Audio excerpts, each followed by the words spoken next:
Assalamualaikum saudaraku semua yang selalu dirahmati oleh Allah Subhanahu wa Ta'ala.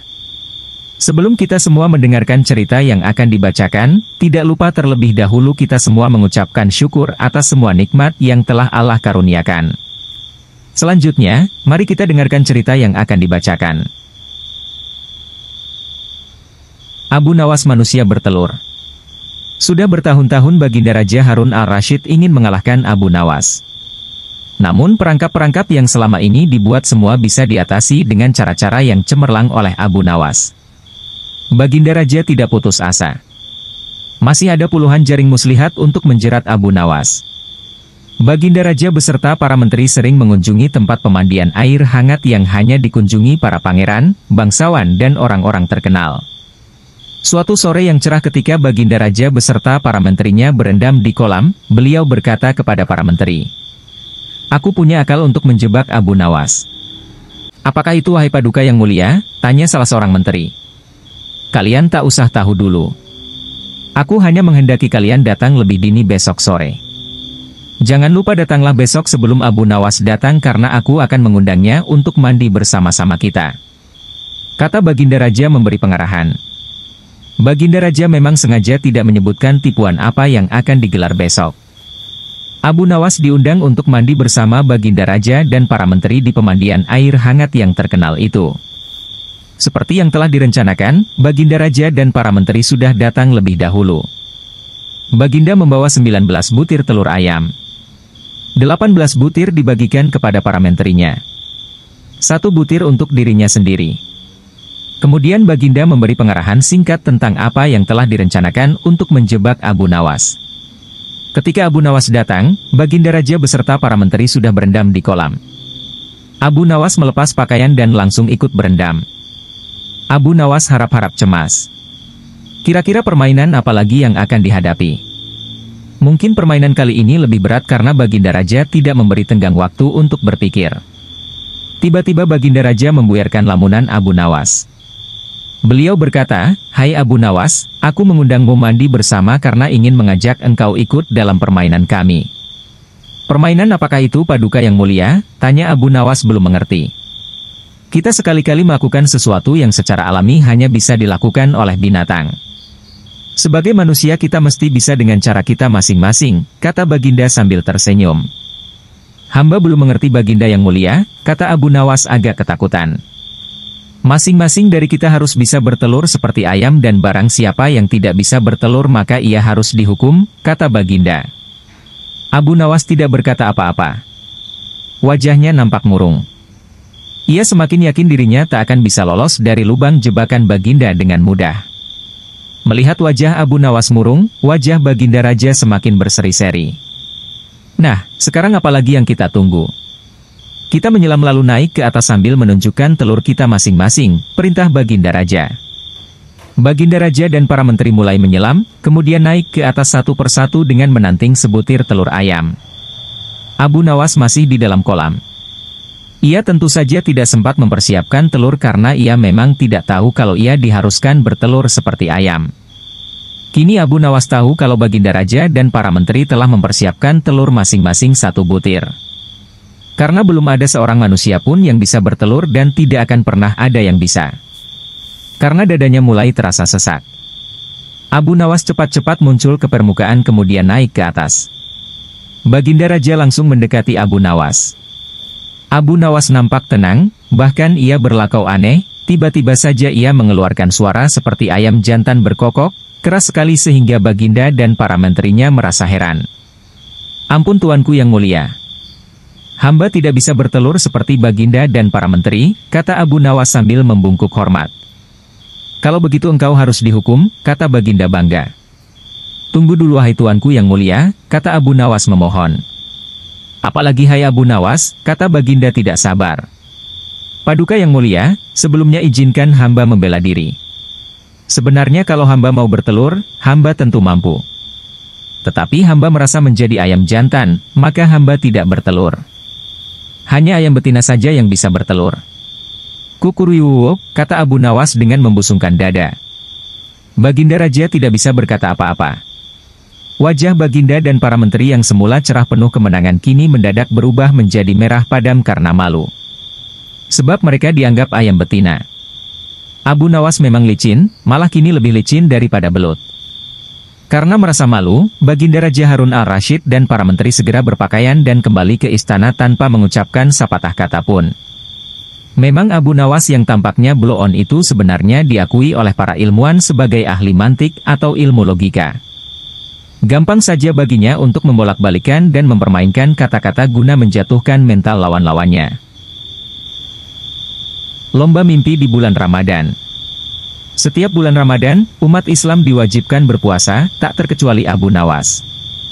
Abu Nawas merupakan salah satu orang yang rajin berpuasa meskipun banyak teman-temannya yang tidak berpuasa di bulan tersebut. Bagi temannya yang tidak berpuasa, mereka mencoba mengakali sehingga Abu Nawas tidak bisa berbuka puasa karenanya. Lewat kecerdikannya, akhirnya Abu Nawas berhasil makan. Berikut kisahnya. Pada siang di bulan Ramadan, Abu Nawas didatangi oleh dua orang temannya yang tidak berpuasa. Mereka bersekongkol untuk ngerjai Abu Nawas. Tibalah mereka di depan pintu rumah Abu Nawas. Setelah mengucapkan salam, tanpa basa-basi lagi mereka mengajak Abu Nawas ngabuburit, mengisi waktu untuk menunggu berbuka puasa. Sampailah mereka di warung nasi, dan teman-temannya membeli nasi untuk dibungkus. Abu Nawas mengira kalau teman-temannya sangat menghormati orang yang berpuasa meski mereka tidak puasa karena temannya tidak makan di warung tersebut, namun dibawa pulang. Waktu berbuka puasa setelah itu, mereka pergi meninggalkan warung tersebut dan sampailah di rumah salah satu temannya. Begitu tiba berbuka puasa, Abu Nawas berkata, "Wah, sudah waktunya berbuka. Minum saja dulu biar batal puasamu," kata temannya. Abu Nawas pun segera minum dan selanjutnya menunggu. Teman mereka bilang, "Silahkan sholat dulu, nanti ketinggalan sholat maghrib," kata salah satu temannya. Abu Nawas pun kemudian mengambil air wudhu dan menjalankan sholat maghrib. Namun apa yang terjadi, setelah sholat maghrib pun Abu Nawas belum bisa makan nasi karena temannya menyuruh agar mengaji Al-Quran terlebih dahulu. "Sebelum makan, mengajilah Al-Quran terlebih dahulu, mumpung perutmu masih kosong. Nanti kalau sudah kenyang kamu mengantuk," kata teman Abu Nawas. Abu Nawas merasa jengkel, seakan dikerjai oleh teman-temannya. Meski begitu Abu Nawas nurut dan mengaji Al-Quran. Setelah mengaji, Abu Nawas malah diajak lomba tidur. Siapa yang mimpinya paling indah maka dia berhak menyantap makanan. Sekarang mari kita lomba tidur, esok pagi siapa yang mimpinya paling indah dia bisa makan makanan ini, kata salah seorang temannya. Abu Nawas mulai sadar kalau dirinya dikerjai teman-temannya. Lomba tidur tersebut disanggupi oleh Abu Nawas dengan perasaan marah. Pada esok paginya, mereka bertiga bangun. Salah satu temannya bercerita, "Aku semalam mimpi indah sekali, mimpi punya mobil mewah, rumah mewah, pesawat pribadi dan punya uang banyak sekali." "Mimpimu indah, tapi egois sekali," kata teman yang satunya. Kemudian teman yang satunya lagi mencerikan mimpinya. "Aku semalam bermimpi bahwa negeriku ini tidak punya hutang, infrastrukturnya bagus sekali, jalan-jalan yang mulus, pelabuhan-pelabuhan lancar, ongkos transportasi murah, rakyat sejahtera hingga aku tidak bertemu orang yang berhak menerima zakat." "Wah, mimpimu hebat," kata temannya. "Sekarang coba ceritakan mimpimu wahai Abu Nawas." Abu Nawas bercerita, "Mimpiku biasa saja. Semalam aku bermimpi bertemu Nabi Daud As, Nabi yang gemar berpuasa. Beliau berpuasa sehari dan berbuka sehari begitu terus tiap waktu. Kemudian Nabi Daud As bertanya, 'Apakah engkau sudah berbuka wahai Abu Nawas?' Saya jawab belum, kata Abu Nawas. Kemudian Nabi Daud As menyuruh aku berbuka puasa dahulu. Kontan saja aku cekatan bangun, mengambil makanan yang sudah kalian belikan." Mimpi Abu Nawas sangat disesali oleh kedua temannya. Mereka kalah cerdik dengan akal Abu Nawas. Niat untuk ngerjai, malah dikerjai Abu Nawas. Sudah lama Abu Nawas tidak dipanggil ke istana untuk menghadap Baginda. Abu Nawas juga sudah lama tidak muncul di kedai teh. Kawan-kawan Abu Nawas banyak yang merasa kurang bergairah tanpa kehadiran Abu Nawas. Tentu saja keadaan kedai tak semarak karena Abu Nawas si pemicu tawa tidak ada. Suatu hari ada seorang laki-laki setengah baya ke kedai teh menanyakan Abu Nawas. Ia mengeluh bahwa ia tidak menemukan jalan keluar dari masalah pelik yang dihadapi. Salah seorang teman Abu Nawas ingin mencoba menolong. "Cobalah utarakan kesulitanmu kepadaku, barangkali aku bisa membantu," kata kawan Abu Nawas. "Baiklah, aku mempunyai rumah yang amat sempit. Sedangkan aku tinggal bersama istri dan ke-8 anak-anakku. Rumah itu kami rasakan terlalu sempit sehingga kami tidak merasa bahagia," kata orang itu membeberkan kesulitannya. Kawan Abu Nawas tidak mampu memberikan jalan keluar, juga yang lainnya. Sehingga mereka menyarankan agar orang itu pergi menemui Abu Nawas di rumahnya saja. Orang itu pun pergi ke rumah Abu Nawas. Dan kebetulan Abu Nawas sedang mengaji. Setelah mengutarakan kesulitan yang sedang dialaminya, Abu Nawas bertanya kepada orang itu, "Punyakah engkau seekor domba?" "Tidak, tetapi aku mampu membelinya," jawab orang itu. "Kalau begitu belilah seekor dan tempatkan domba itu di dalam rumahmu," Abu Nawas menyarankan. Orang itu tidak membantah. Ia langsung membeli seekor domba seperti yang disarankan Abu Nawas. Beberapa hari kemudian orang itu datang lagi menemui Abu Nawas. "Wahai Abu Nawas, aku telah melaksanakan saranmu, tetapi rumahku bertambah sesak. Aku dan keluargaku merasa segala sesuatu menjadi lebih buruk dibandingkan sebelum tinggal bersama domba," kata orang itu mengeluh. "Kalau begitu, belilah lagi beberapa ekor unggas dan tempatkan juga mereka di dalam rumahmu," kata Abu Nawas. Orang itu tidak membantah. Ia langsung membeli beberapa ekor unggas yang kemudian dimasukkan ke dalam rumahnya. Beberapa hari kemudian orang itu datang lagi ke rumah Abu Nawas. "Wahai Abu Nawas, aku telah melaksanakan saran-saranmu dengan menambah penghuni rumahku dengan beberapa ekor unggas. Namun begitu aku dan keluargaku semakin tidak betah tinggal di rumah yang makin banyak penghuninya.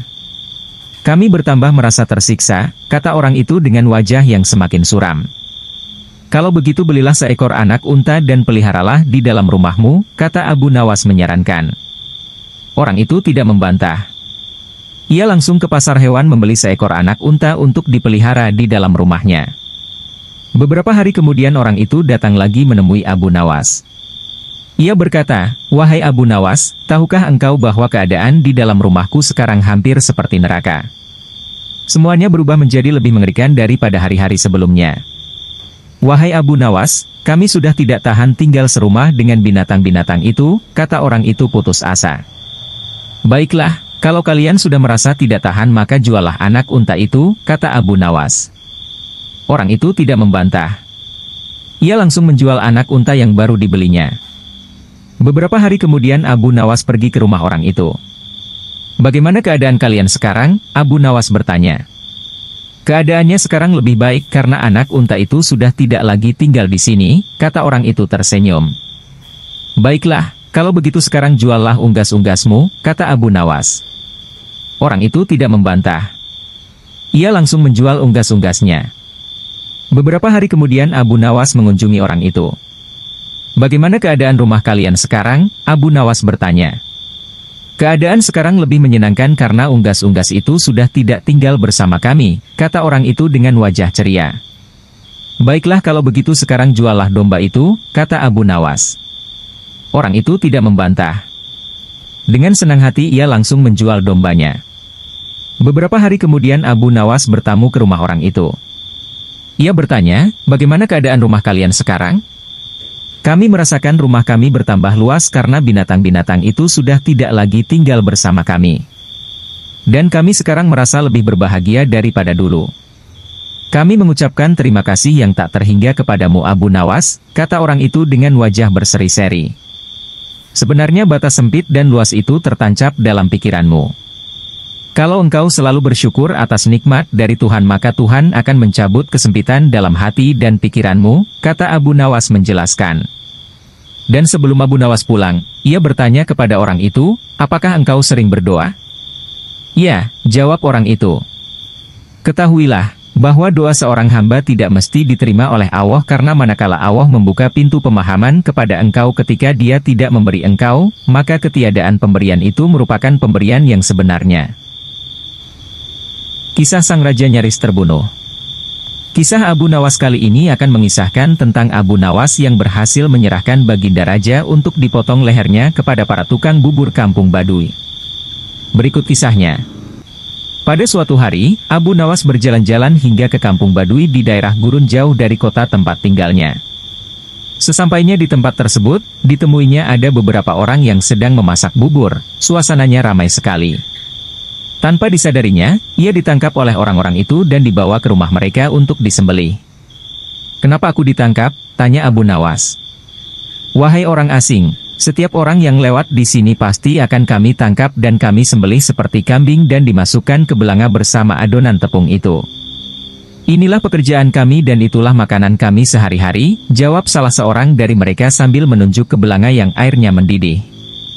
Abu Nawas ketakutan juga, namun meski keadaan sedang terjepit, dia masih sempat berpikir jernih. "Kalian lihat saja, badanku kurus kering, jadi dagingku tak banyak. Kalau kalian mau besok aku bawakan temanku yang badannya gemuk sehingga bisa kalian makan untuk 5 hari lamanya." "Aku janji, maka tolong lepaskan aku," pinta Abu Nawas. Karena janjinya itu, Abu Nawas akhirnya dilepaskan. Di sepanjang jalan Abu Nawas berpikir keras untuk menemukan siasat agar dirinya berhasil membawa teman yang gemuk. Terlintas olehnya Baginda Raja. Seharusnya Raja tahu akan berita yang tidak mengenakan ini, dan alangkah baiknya kalau Baginda Raja mengetahui sendiri, gumamnya dalam hati. Abu Nawas segera saja masuk ke dalam istana untuk menghadap Raja. Dengan berbagai bujuk rayu, akhirnya Abu Nawas berhasil mengajak Baginda Raja ke kampung Badui tersebut.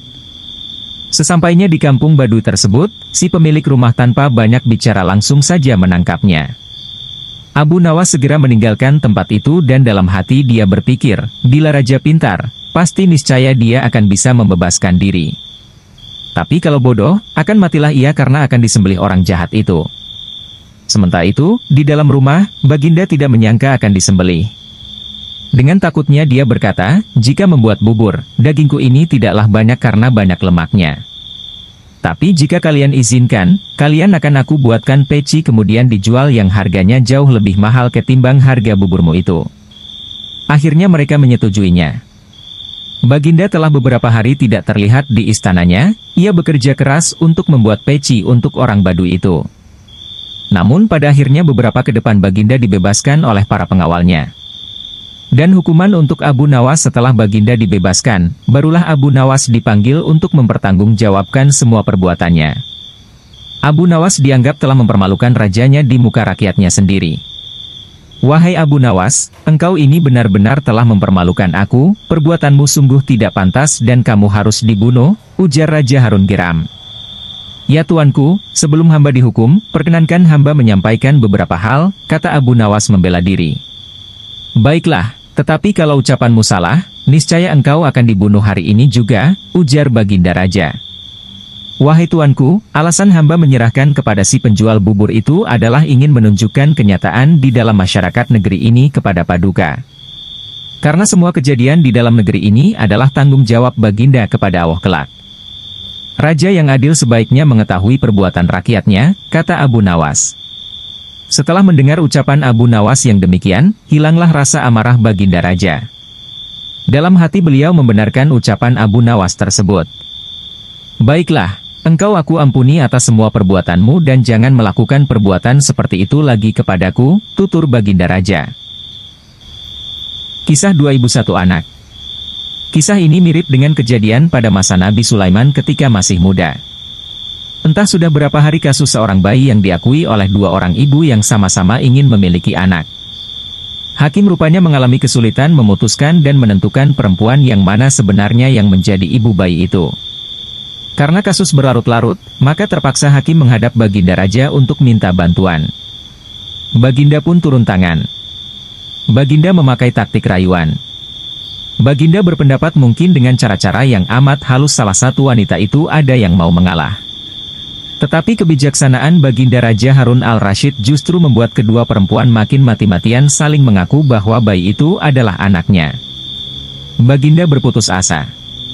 Mengingat tak ada cara-cara lain lagi yang bisa diterapkan, Baginda akhirnya memanggil Abu Nawas. Dan Abu Nawas pun hadir menggantikan hakim. Abu Nawas tidak mau menjatuhkan putusan pada hari itu melainkan menunda sampai hari berikutnya.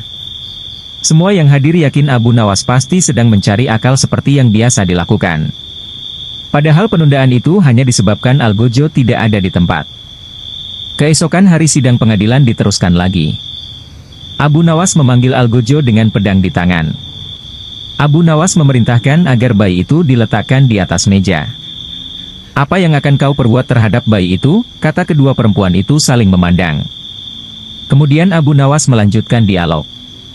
"Sebelum saya mengambil tindakan, apakah salah satu dari kalian bersedia mengalah dan menyerahkan bayi itu kepada yang memang berhak memilikinya?" "Tidak, bayi itu adalah anakku," kata kedua perempuan itu serentak. "Baiklah, kalau kalian memang sungguh-sungguh sama menginginkan bayi itu dan tidak ada yang mau mengalah, maka saya terpaksa membelah bayi itu menjadi dua sama rata," kata Abu Nawas mengancam. Perempuan pertama girang bukan kepalang, sedangkan perempuan kedua menjerit-jerit histeris. "Jangan, tolong jangan dibelah bayi itu. Biarlah aku rela bayi itu seutuhnya diserahkan kepada perempuan itu," kata perempuan kedua. Abu Nawas tersenyum lega. Sekarang topeng mereka sudah terbuka.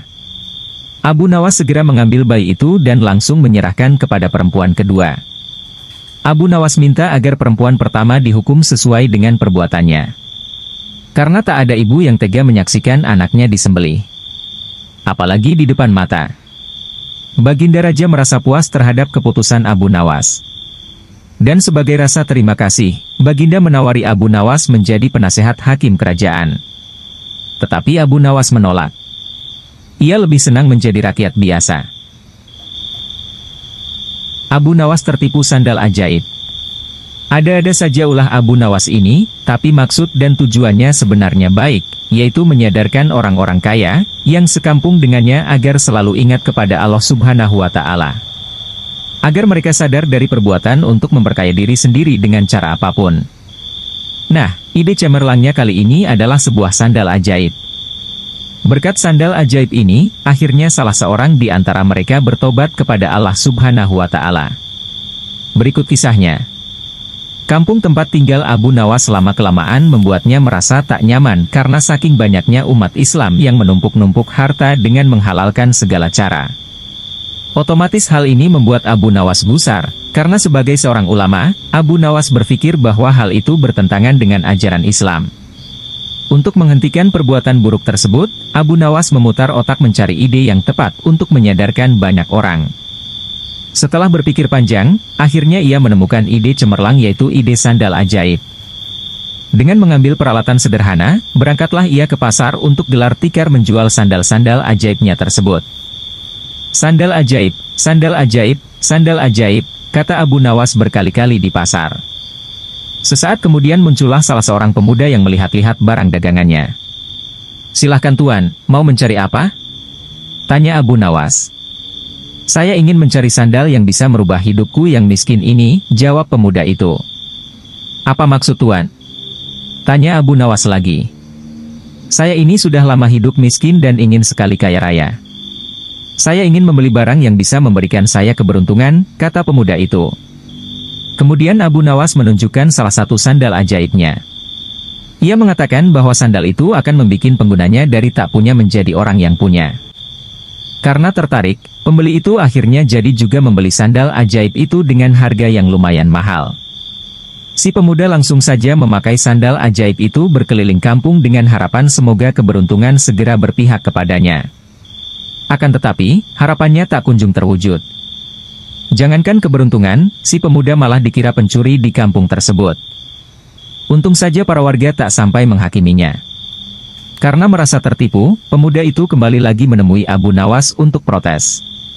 "Assalamualaikum," sapa pemuda itu. "Waalaikumsalam, ternyata tuan, bagaimana kabar tuan?" tanya Abu Nawas. "Kabar jelek. Aku selalu ditimpa kemalangan gara-gara sandal ini.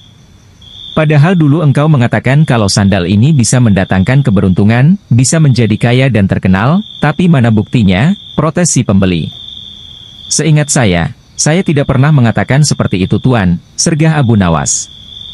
"Saya hanya mengatakan, bahwa bila tuan pada mulanya orang yang tidak punya, maka dengan membeli sandal ini tuan akan menjadi orang yang punya. Buktinya sekarang tuan sudah memiliki sandal ajaib ini," kata Abu Nawas. Pembeli bertobat begitu mendengar penuturan Abu Nawas, pemuda itu hanya bisa diam, ia menyadari bahwa dirinya sedang salah tafsir. "Lalu mengapa engkau mengatakan bahwa sandal ini ajaib?" tanya pembeli. Karena merek sandal ini adalah ajaib, sandal ajaib, jawab Abu Nawas. Akhirnya pemuda itu pergi begitu saja tanpa sepatah kata pun. Tunggu Tuan, saya ingin mengatakan sesuatu kepada Tuan. Mungkin saja akan ada manfaatnya, kata Abu Nawas. Jangan percaya kepada barang ajaib, karena percaya pada sesuatu selain Allah Subhanahu wa Ta'ala bisa membuat kita syirik dan akan mendapatkan kesusahan di dunia dan akhirat kelak. Buktinya sebagaimana yang Tuan alami ini, oleh karena itu, segeralah bertobat kepada Allah Subhanahu wa Ta'ala, kata Abu Nawas. Mendengar penuturan Abu Nawas, sepertinya pemuda itu menyadari kesalahannya. Ternyata banyak sekali hal-hal yang bisa membawa kepada perbuatan yang dimurkai Allah Subhanahu wa Ta'ala. Mulai saat itulah ia bertobat kepada Allah Subhanahu wa Ta'ala. Abu Nawas hadiah tebakan jitu. Baginda Raja Harun al-Rasyid kelihatan murung. Semua menterinya tidak ada yang sanggup menemukan jawaban dari dua pertanyaan Baginda. Bahkan para penasihat kerajaan pun merasa tidak mampu memberi penjelasan yang memuaskan Baginda. Padahal Baginda sendiri ingin mengetahui jawaban yang sebenarnya.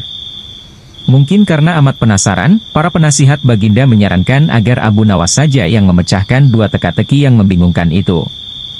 Tidak begitu lama Abu Nawas dihadapkan.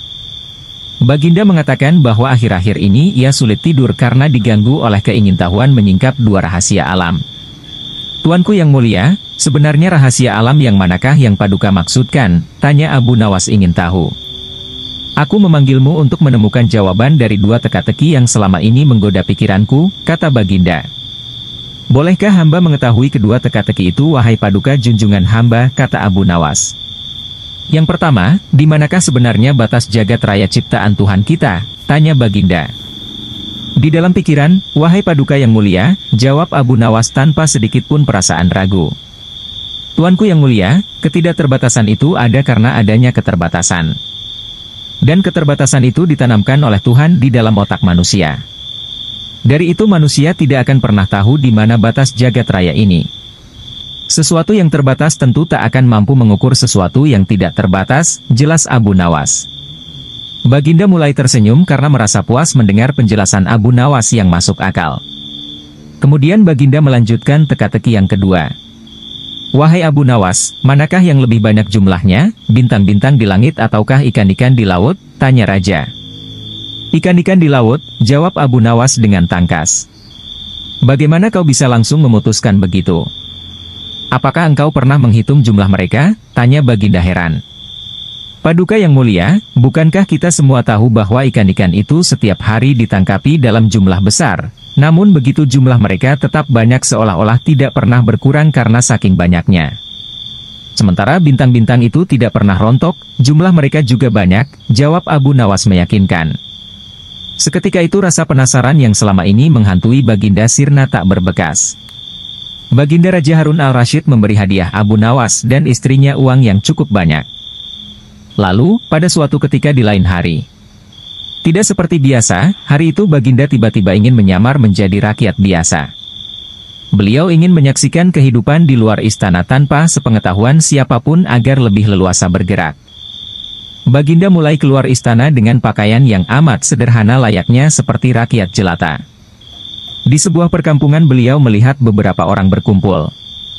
Setelah Baginda mendekat, ternyata seorang ulama sedang menyampaikan kuliah tentang alam barzah. Tiba-tiba ada seorang yang datang dan bergabung di situ, lalu bertanya kepada ulama itu.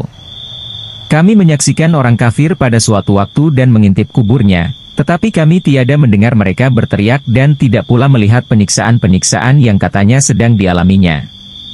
Maka bagaimana cara membenarkan sesuatu yang tidak sesuai dengan yang dilihat mata? Ulama itu berpikir sejenak kemudian ia berkata, untuk mengetahui yang demikian itu harus dengan panca indera yang lain. Ingatkah kamu dengan orang yang sedang tidur? Dia kadangkala bermimpi dalam tidurnya digigit ular, diganggu dan sebagainya. Ia juga merasa sakit dan takut ketika itu bahkan memekik dan keringat bercucuran pada keningnya. Ia merasakan hal semacam itu seperti ketika tidak tidur. Sedangkan engkau yang duduk di dekatnya menyaksikan keadaannya seolah-olah tidak ada apa-apa. Padahal apa yang dilihat serta dialaminya adalah dikelilingi ular-ular. Maka jika masalah mimpi yang remeh saja sudah tidak mampu mata lahir melihatnya, mungkinkah engkau bisa melihat apa yang terjadi di alam barzah? Baginda Raja terkesan dengan penjelasan ulama itu. Baginda masih ikut mendengarkan kuliah itu. Kini ulama itu melanjutkan kuliahnya tentang alam akhirat. Dikatakan bahwa di surga tersedia hal-hal yang amat disukai nafsu, termasuk benda-benda. Salah satu benda-benda itu adalah mahkota yang amat luar biasa indahnya. Tak ada yang lebih indah dari barang-barang di surga karena barang-barang itu tercipta dari cahaya. Saking indahnya maka satu mahkota jauh lebih bagus dari dunia dan isinya. Baginda makin terkesan. Beliau pulang kembali ke istana. Baginda sudah tidak sabar ingin menguji kemampuan Abu Nawas. Abu Nawas dipanggil, setelah menghadap Baginda. Raja pun bertanya, aku menginginkan engkau sekarang juga berangkat ke surga kemudian bawakan aku sebuah mahkota surga yang katanya tercipta dari cahaya itu. Apakah engkau sanggup Abu Nawas? Sanggup Paduka yang mulia, kata Abu Nawas langsung menyanggupi tugas yang mustahil dilaksanakan itu.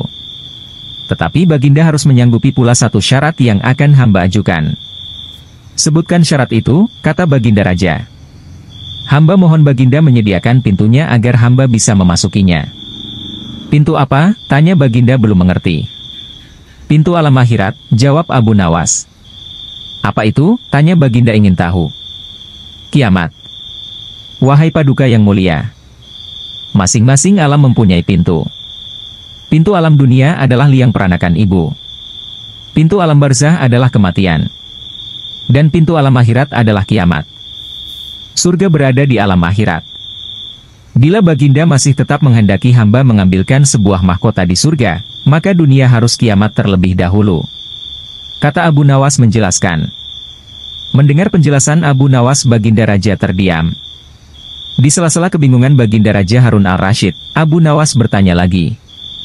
Masihkah Baginda menginginkan mahkota dari surga? Baginda Raja tidak menjawab. Beliau diam 1000 bahasa, sejenak kemudian Abu Nawas mohon diri karena Abu Nawas sudah tahu jawabnya. Selamatkan Raja dengan sorban usang. Kisah Abu Nawas, tak ada habisnya untuk diceritakan hingga kapanpun. Seperti pada kali ini, kisah Abu Nawas akan mengisahkan sepak terjang kecerdikan Abu Nawas dalam menyelamatkan rajanya dari rongrongan para pengkhianat. Selidik punya selidik, ternyata yang telah melakukan pengkhianatan adalah para menteri raja sendiri. Berkata bantuan Abu Nawas yang pandai ini, akhirnya bisa ditemukan juga nama menteri yang telah berkhianat. Berikut kisahnya.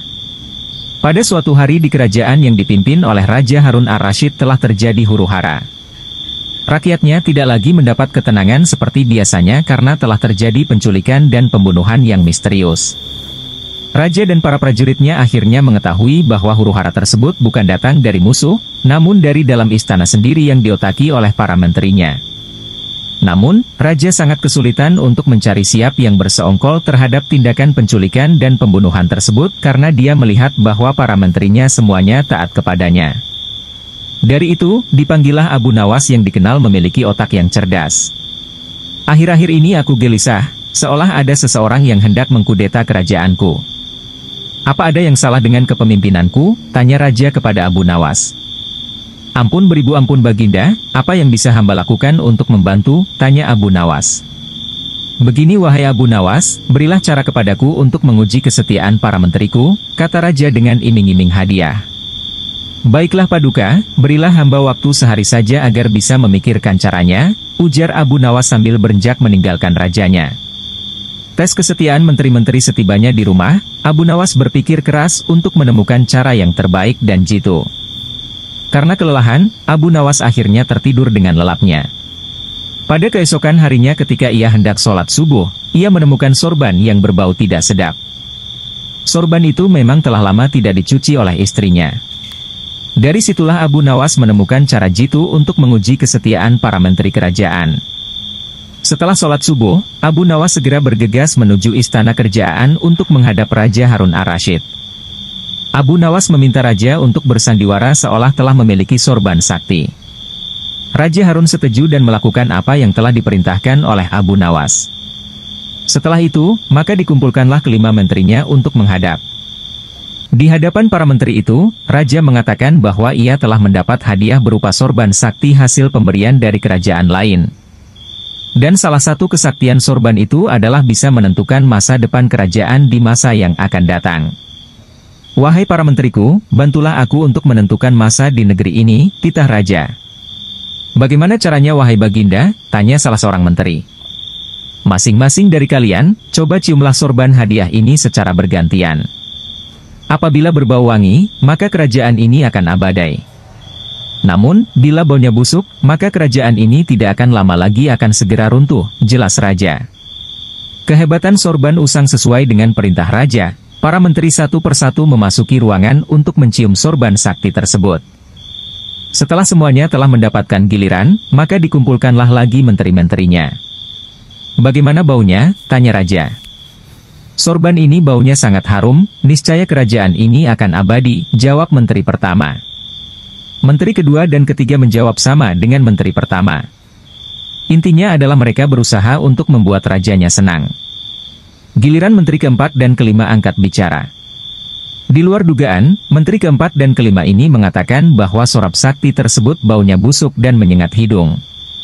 Mendengar pernyataan menteri keempat dan kelima itu, Raja akhirnya membuka rahasia bahwa sorban yang dikiranya sakti tersebut adalah milik Abu Nawas yang sudah usang dan tidak dicuci lama sekali. Bergetarlah badan dari menteri pertama, kedua dan ketiga. Kini aku tahu siapa di antara kalian yang telah berkhianat kepadaku. Kalian telah terbukti berbohong dan kalian pantas untuk masuk penjara, ujar Raja Harun. Menteri pertama, kedua dan ketiga segera ditangkap dan dimasukkan ke dalam penjara. Kepada menteri keempat dan kelima, Raja Harun memberikan hadiah kepada mereka karena kesetiaan yang telah diberikan. Tak lupa juga, Abu Nawas mendapat bagian hadiah yang telah dijanjikan oleh Raja Harun kemarin hari. Abu Nawas asmara memang aneh. Secara tak terduga pangeran yang menjadi putra mahkota jatuh sakit. Sudah banyak tabib yang didatangkan untuk memeriksa dan mengobati tapi tak seorang pun mampu menyembuhkannya. Akhirnya Raja mengadakan sayembara. Sayembara boleh diikuti oleh rakyat dari semua lapisan. Tidak terkecuali oleh para penduduk negeri tetangga. Sayembara yang menyediakan hadiah menggiurkan itu dalam waktu beberapa hari berhasil menyerap ratusan peserta. Namun tak satu pun dari mereka berhasil mengobati penyakit sang pangeran. Akhirnya sebagai sahabat dekat Abu Nawas, menawarkan jasa baik untuk menolong sang putra mahkota. Baginda Harun al-Rashid menerima usul itu dengan penuh harap. Abu Nawas sadar bahwa dirinya bukan tabib. Dari itu ia tidak membawa peralatan apa-apa. Para tabib yang ada di istana tercengang melihat Abu Nawas yang datang tanpa peralatan yang mungkin diperlukan. Mereka berpikir mungkinkah orang macam Abu Nawas ini bisa mengobati penyakit sang pangeran? Sedangkan para tabib terkenal dengan peralatan yang lengkap saja tidak sanggup. Bahkan penyakitnya tidak terlacak. Abu Nawas merasa bahwa seluruh perhatian tertuju padanya. Namun Abu Nawas tidak begitu memperdulikannya. Abu Nawas dipersilahkan memasuki kamar pangeran yang sedang terbaring. Ia menghampiri sang pangeran dan duduk di sisinya. Setelah Abu Nawas dan sang pangeran saling pandang beberapa saat, Abu Nawas berkata, "Saya membutuhkan seorang tua yang di masa mudanya sering mengembara ke pelosok negeri." Orang tua yang diinginkan Abu Nawas didatangkan. Sebutkan satu persatu nama-nama desa di daerah selatan. Perintah Abu Nawas kepada orang tua itu.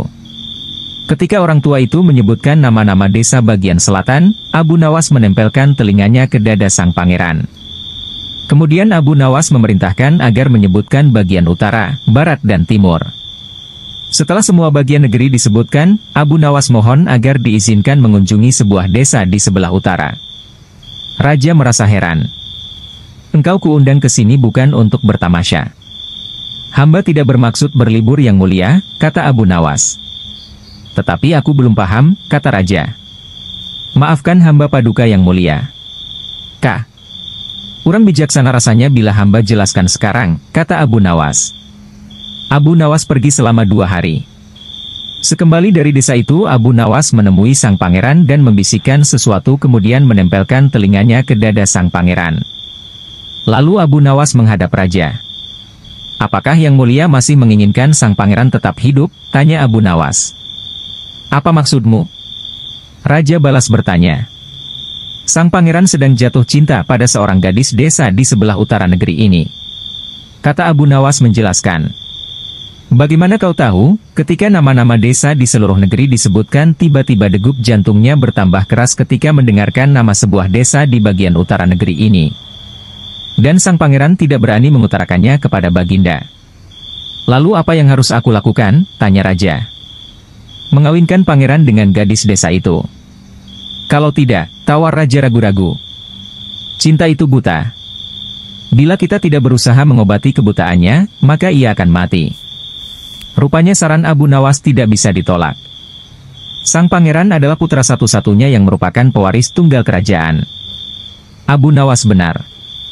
Begitu mendengar persetujuan sang raja, sang pangeran berangsur-angsur pulih. Sebagai tanda terima kasih raja memberi Abu Nawas sebuah cincin permata yang amat indah. Abu Nawas tertipu obat ajaib. Memang semua sudah tahu dan kagum akan kecerdasan Abu Nawas, tak ada yang meragukan sama sekali.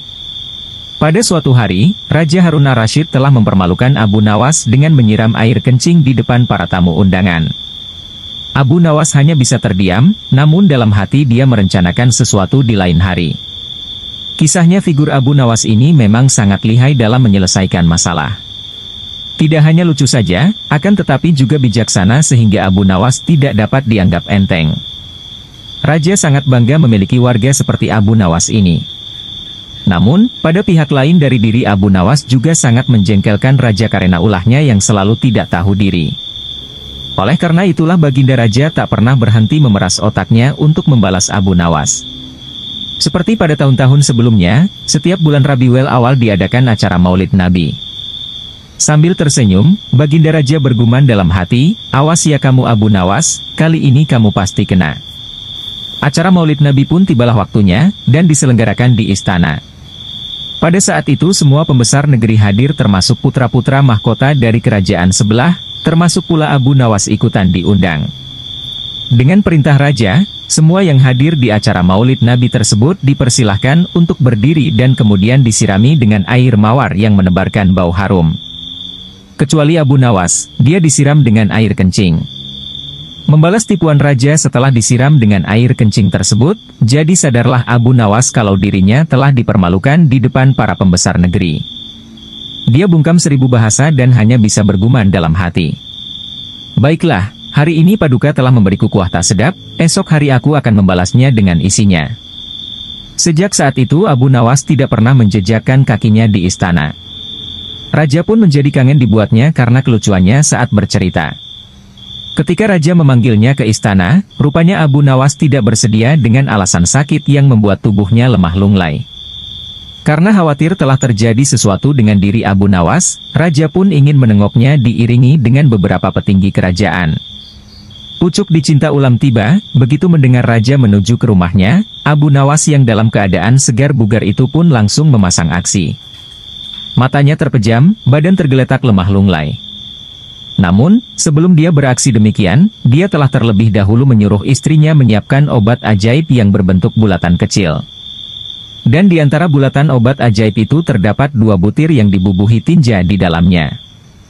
Tak berapa lama kemudian raja sudah ada di depan pintu rumah Abu Nawas. "Wahai Abu Nawas, apa yang kamu telan itu?" tanya raja. "Inilah yang disebut obat ajaib, resepnya hamba peroleh lewat mimpi tadi malam. Jika saya menelan 2 butir niscaya akan sembuh," jawab Abu Nawas yang terlentang dan segera bangun setelah menelan pil yang kedua. "Kalau begitu, aku juga mau minum obat ajaib itu," kata raja. "Baiklah tuanku." Paduka berbaringlah dan pejamkan mata seperti hamba sekarang ini, tidak boleh duduk, apalagi berdiri, kata Abu Nawas. Raja pun menuruti perintah Abu Nawas. Obat ajaib begitu mata raja terpejam, Abu Nawas cepat-cepat memasukkan butiran obat ajaib yang telah dibubuhi tinja itu ke mulut raja. Tiba-tiba saja Baginda Raja bangkit sambil membelalakan matanya. "Hai Abu Nawas, engkau memberiku makan tinja ya," kata raja. Maka Abu Nawas pun segera bersimpuh sambil memberi hormat kepada rajanya. "Wahai Khalifah, dulu Baginda memberi hamba kuahnya, sekarang hamba memberi isinya. Jikalau Baginda tidak memberi hamba uang 100 dinar, kejadian itu akan hamba ceritakan kepada halayak ramai," kata Abu Nawas. Diamlah hai Abu Nawas, jangan ngomong kepada siapa-siapa, nanti aku akan memberimu uang 100 dinar, kata raja. Setelah itu, raja dan semua pengikutnya kembali ke istana. Mereka menyiapkan pundi-pundi yang berisi uang 100 dinar. Nah, untuk kesekian kalinya Abu Nawas berhasil memperdaya rajanya, berhasil mengalahkan rajanya. Abu Nawas mendemo sang hakim atau kadi. Pada suatu sore, ketika Abu Nawas sedang mengajar murid-muridnya, ada dua orang tamu datang ke rumahnya. Yang seorang adalah wanita tua penjual kahwa, sedang satunya lagi adalah seorang pemuda berkebangsaan Mesir. Wanita tua itu berkata beberapa patah kata kemudian diteruskan dengan si pemuda Mesir. Setelah mendengar pengaduan mereka, Abu Nawas menyuruh murid-muridnya menutup kitab mereka. Sekarang pulanglah kalian. Ajak teman-teman kalian datang kepadaku pada malam hari ini sambil membawa cangkul, penggali, kapak dan martil serta batu. Murid-murid Abu Nawas merasa heran, namun mereka begitu patuh kepada Abu Nawas.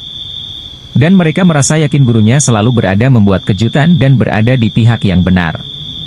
Pada malam harinya mereka datang ke rumah Abu Nawas dengan membawa peralatan yang diminta oleh Abu Nawas. Berkata Abu Nawas, hai kalian semua. Pergilah malam hari ini untuk merusak rumah Tuan Kadi yang baru jadi. Hah, merusak rumah Tuan Kadi, gumam semua muridnya keheranan. Apa, kalian jangan ragu. Laksanakan saja perintah gurumu ini, kata Abu Nawas menghapus keraguan murid-muridnya. Barang siapa yang mencegahmu, jangan kau pedulikan, terus pecahkan saja rumah Tuan Kadi yang baru. Siapa yang bertanya, katakan saja aku yang menyuruh merusak. Barang siapa yang hendak melempar kalian, maka pukullah mereka dan lemparilah dengan batu. Habis berkata demikian, murid-murid Abu Nawas bergerak ke arah rumah Tuan Kadi. Laksana demonstran mereka berteriak-teriak menghancurkan rumah Tuan Kadi. Orang-orang kampung merasa heran melihat kelakukan mereka. Lebih-lebih ketika tanpa basa-basi lagi mereka langsung merusak rumah tua Kadi. Orang-orang kampung itu berusaha mencegah perbuatan mereka, namun karena jumlah murid-murid Abu Nawas terlalu banyak maka orang-orang kampung tak berani mencegah. Melihat banyak orang merusak rumahnya, Tuan Kadi segera keluar dan bertanya, siapa yang menyuruh kalian merusak rumahku? Murid-murid itu menjawab, guru kami Tuan Abu Nawas yang menyuruh kami. Habis menjawab begitu mereka bukannya berhenti malah terus menghancurkan rumah Tuan Kadi hingga rumah itu roboh dan rata dengan tanah. Tuan Kadi hanya bisa marah-marah karena tidak orang yang berani membelanya. Dasar Abu Nawas provokator, orang gila. Besok pagi aku akan melaporkannya kepada Baginda. Benar, esok harinya Tuan Kadi mengadukan kejadian semalam sehingga Abu Nawas dipanggil menghadap Baginda. Setelah Abu Nawas menghadap Baginda, ia ditanya, hai Abu Nawas, apa sebabnya kau merusak rumah Kadi itu? Abu Nawas menjawab, wahai tuanku, sebabnya ialah pada suatu malam hamba bermimpi, bahwasanya Tuan Kadi menyuruh hamba merusak rumahnya. Sebab rumah itu tidak cocok baginya, ia menginginkan rumah yang lebih bagus lagi. Ya, karena mimpi itu maka hamba merusak rumah Tuan Kadi. Baginda berkata, hai Abu Nawas, bolehkah hanya karena mimpi sebuah perintah dilakukan? Hukum dari negeri mana yang kau pakai itu? Dengan tenang Abu Nawas menjawab, hamba juga memakai hukum Tuan Kadi yang baru ini tuanku. Mendengar perkataan Abu Nawas seketika wajah Tuan Kadi menjadi pucat. Latar diam 1000 bahasa. Hai Kadi, benarkah kau mempunyai hukum seperti itu? Tanya Baginda. Tapi Tuan Kadi tiada menjawab, wajahnya nampak pucat, tubuhnya gemetaran karena takut. Abu Nawas, jangan membuatku pusing, jelaskan kenapa ada peristiwa seperti ini, perintah Baginda. Baiklah. Abu Nawas tetap tenang. Baginda, beberapa hari yang lalu ada seorang pemuda Mesir datang ke negeri Baghdad ini untuk berdagang sambil membawa harta yang banyak sekali. Pada suatu malam ia bermimpi kawin dengan anak Tuan Kadi dengan mahar sekian banyak. Ini hanya mimpi Baginda. Tetapi Tuan Kadi yang mendengar kabar itu langsung mendatangi si pemuda Mesir dan meminta mahar anaknya. Tentu saja pemuda Mesir itu tak mau membayar mahar hanya karena mimpi. Nah, disinilah terlihat arogansi Tuan Kadi. Ia ternyata merampas semua harta benda milik pemuda Mesir sehingga pemuda itu menjadi seorang pengemis gelandangan dan akhirnya ditolong oleh wanita tua penjual kahwa. Baginda terkejut mendengar penuturan Abu Nawas, tapi masih belum percaya 100%, maka ia memerintahkan Abu Nawas agar memanggil si pemuda Mesir. Pemuda Mesir itu memang sengaja disuruh Abu Nawas menunggu di depan istana, jadi mudah saja bagi Abu Nawas memanggil pemuda itu ke hadapan Baginda. Berkata Baginda Raja, "Hai anak Mesir, ceritakanlah hal ihwal dirimu sejak engkau datang ke negeri ini." Ternyata cerita pemuda Mesir itu sama dengan cerita Abu Nawas.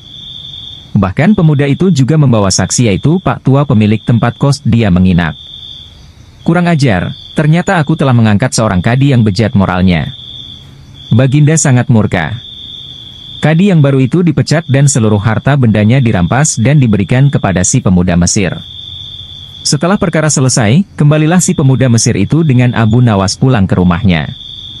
Pemuda Mesir itu hendak membalas kebaikan Abu Nawas. Berkata Abu Nawas, "Janganlah engkau memberiku barang sesuatu pun kepadaku. Aku tidak akan menerimanya sedikit pun jua." Pemuda Mesir itu betul-betul mengagumi Abu Nawas. Ketika ia kembali ke negeri Mesir, ia menceritakan tentang kehebatan Abu Nawas itu kepada penduduk Mesir sehingga nama Abu Nawas menjadi sangat terkenal. Abu Nawas membalas tipuan raja. Sudah menjadi takdir kali ya si Abu Nawas ini cerdik dan pandai, bahkan sekalipun menipu kok malah diberi hadiah oleh rajanya. Seperti kisah Abu Nawas lucu dan kocak berikut ini. Abu Nawas melakukan protes karena hadiah yang akan dijanjikan oleh rajanya tidak kunjung diberikan. Akhirnya Abu Nawas membuat siasat agar dia diberi hadiah sebagaimana mestinya. Mari kita ikuti kisahnya. Pada suatu malam yang sangat dingin, Abu Nawas diundang oleh Raja Harun ar-Rasyid untuk menemaninya mengobrol. Nah, pada saat obrolan mereka tentang rasa dingin, tiba-tiba sangat raja bertanya kepada Abu Nawas. "Wahai Abu Nawas, maukah engkau telanjang bulat di atas atap malam ini? Tergantung imbalannya saja Paduka," jawab Abu Nawas. "Baiklah, engkau akan aku beri 500 dirham bila mau melaksanakannya," jelas raja. Dengan imbalan sebesar itu, Abu Nawas segera saja mencopoti bajunya satu persatu mulai dari pakaian atas hingga pakaian bawah. Setelah seluruh bagian bajunya dilepas, selanjutnya Abu Nawas naik menuju atas atap dan duduk-duduk di sana. Rasa dingin sangat menusuk kulit Abu Nawas semalaman dan baru menjelang subuh Abu Nawas turun ke bawah. "Wahai Paduka, mana uang yang Paduka janjikan kepadaku?" tanya Abu Nawas. "Sabar dulu wahai Abu Nawas. Begini ya, semalaman apa yang telah engkau lihat?" tanya raja.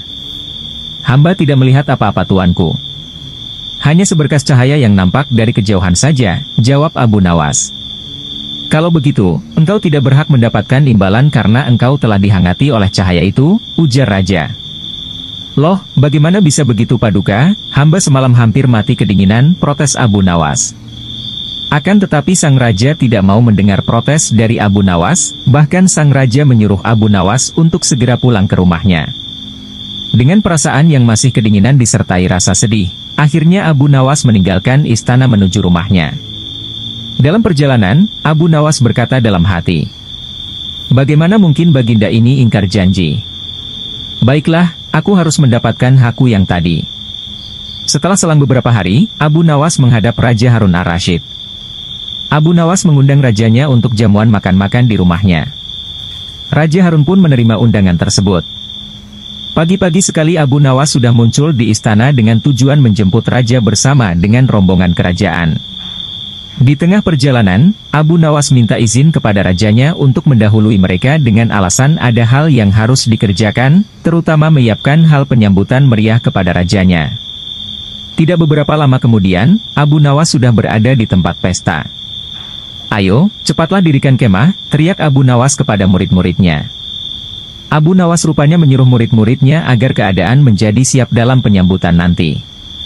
Ada pula yang menyalakan api di bawah pohon besar. Kemudian ada periuk-periuk yang telah diisi dengan daging dan digantungkan di dahan-dahan pohon itu. Raja Harun ar-Rasyid dan rombongan datang. Setelah sejenak mengobrol, Abu Nawas mulai bercerita macam-macam agar rajanya menjadi senang. Karena keasyikan mengobrol itu, Raja Harun terlihat memegangi perut pertanda rasa lapar sudah menjaar di tubuhnya. "Wahai Abu Nawas, mana makanannya?" tanya raja.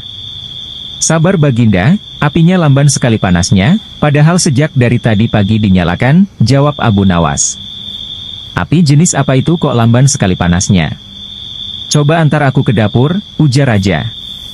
Setelah tiba di dapur, sang raja merasa sangat heran karena ada api namun tidak ada makanan yang sedang dimasak. "Mana makanannya?" tanya raja. "Itu Baginda, ada di atas dahan pohon," jawab Abu Nawas sambil menunjuk pohon. "Pantas saja, bagaimana mungkin bisa matang kalau yang dimasak di atas sana sedangkan apinya ada di bawah, terlalu jauh jaraknya," ujar raja keheranan. "Sama saja Baginda dengan kasusku beberapa hari yang lalu, bagaimana tubuhku ini dihangatkan oleh cahaya yang berada di kejauhan," ucap Abu Nawas menjelaskan. Sang Raja Harun ar-Rasyid langsung tertawa mendengar perkataan Abu Nawas tersebut. Ia kemudian memerintahkan salah seorang pengawalnya untuk memberikan hadiah berlipat 2 kali dari yang pernah ia janjikan kepada Abu Nawas. "Selamat ya Abu Nawas, 1000 dirham lalu buat apa tuh?" Abu Nawas debat kusir tentang ayam. Melihat ayam betinanya bertelur, Baginda tersenyum. Beliau memanggil pengawal agar mengumumkan kepada rakyat bahwa kerajaan mengadakan sayembara untuk umum. Sayembara itu berupa pertanyaan yang mudah tetapi memerlukan jawaban yang tepat dan masuk akal. Barang siapa yang bisa menjawab pertanyaan itu akan mendapat imbalan yang amat menggiurkan. 1 pundi penuh uang emas. Tetapi bila tidak bisa menjawab maka hukuman yang menjadi akibatnya. Banyak rakyat yang ingin mengikuti sayembara itu terutama orang-orang miskin. Beberapa dari mereka sampai meneteskan air liur. Mengingat beratnya hukuman yang akan dijatuhkan maka tak mengherankan bila pesertanya hanya 4 orang. Dan salah satu dari para peserta yang amat sedikit itu adalah Abu Nawas. Aturan main sayembara itu ada 2. Pertama, jawaban harus masuk akal. Kedua, peserta harus mampu menjawab sanggahan dari Baginda sendiri. Pada hari yang telah ditetapkan para peserta sudah siap di depan panggung. Baginda duduk di atas panggung. Beliau memanggil peserta pertama. Peserta pertama maju dengan tubuh gemetar. Baginda bertanya, "Manakah yang lebih dahulu, telur atau ayam?" "Telur," jawab peserta pertama. "Apa alasannya?" tanya Baginda. "Bila ayam lebih dahulu itu tidak mungkin karena ayam berasal dari telur," kata peserta pertama menjelaskan. "Kalau begitu siapa yang mengerami telur itu?" sanggah Baginda. Peserta pertama pucat pasi. Wajahnya mendadak berubah putih seperti kertas, ia tidak bisa menjawab. Tanpa ampun ia dimasukkan ke dalam penjara. Kemudian peserta kedua maju. Ia berkata, "Paduka yang mulia, sebenarnya telur dan ayam tercipta dalam waktu yang bersamaan." "Bagaimana bisa bersamaan?" tanya Baginda. "Bila ayam lebih dahulu itu tidak mungkin karena ayam berasal dari telur. Bila telur lebih dahulu itu juga tidak mungkin karena telur tidak bisa menetas tanpa dierami," kata peserta kedua dengan mantap. "Bukankah ayam betina bisa bertelur tanpa ayam jantan?" sanggah Baginda memojokkan. Peserta kedua bingung. Ia pun dijebloskan ke dalam penjara. Lalu giliran peserta ketiga. Lah berkata, "Tuanku yang mulia, sebenarnya ayam tercipta lebih dahulu daripada telur." "Sebutkan alasanmu," kata Baginda. "Menurut hamba, yang pertama tercipta adalah ayam betina," kata peserta ketiga meyakinkan. "Lalu bagaimana ayam betina bisa beranak pinak seperti sekarang? Sedangkan ayam jantan tidak ada," kata Baginda memancing. "Ayam betina bisa bertelur tanpa ayam jantan. Telur dirami sendiri, lalu menetas dan menurunkan anak ayam jantan. Kemudian menjadi ayam jantan dewasa dan mengawini induknya sendiri." Peserta ketiga berusaha menjelaskan. "Bagaimana bila ayam betina mati sebelum ayam jantan yang sudah dewasa sempat mengawininya?" Peserta ketiga pun tidak bisa menjawab sanggahan Baginda. Lah pun dimasukkan ke penjara. Kini tiba giliran Abu Nawas. Ia berkata, "Yang pasti adalah telur dulu, baru ayam." "Coba terangkan secara logis," kata Baginda ingin tahu. "Ayam bisa mengenal telur, sebaliknya telur tidak mengenal ayam," kata Abu Nawas singkat. Agak lama Baginda Raja merenung. Kali ini Baginda tidak nyanggah alasan Abu Nawas. Abu Nawas membalas kekejaman sang raja.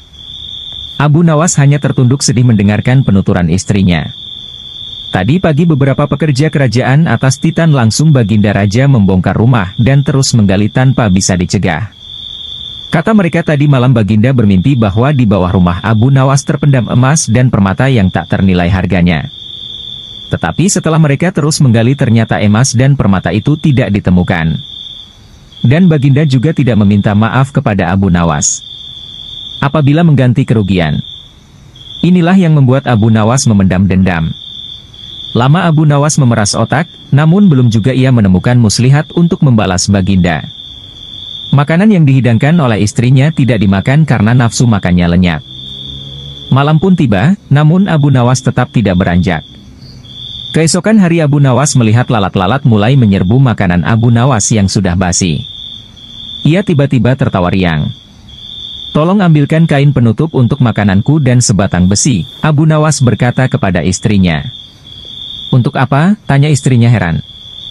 "Membalas Baginda Raja," kata Abu Nawas singkat. Dengan muka berseri-seri Abu Nawas berangkat menuju istana. Setiba di istana Abu Nawas membungkuk hormat dan berkata, "Ampun tuanku, hamba menghadap tuanku Baginda hanya untuk mengadukan perlakuan tamu-tamu yang tidak diundang. Mereka memasuki rumah hamba tanpa izin dari hamba dan berani memakan makanan hamba." "Siapakah tamu-tamu yang tidak diundang itu wahai Abu Nawas?" sergap Baginda kasar. "Lalat-lalat ini tuanku," kata Abu Nawas sambil membuka penutup piringnya. "Kepada siapa lagi kalau bukan kepada Baginda junjungan hamba mengadukan perlakuan yang tidak adil ini."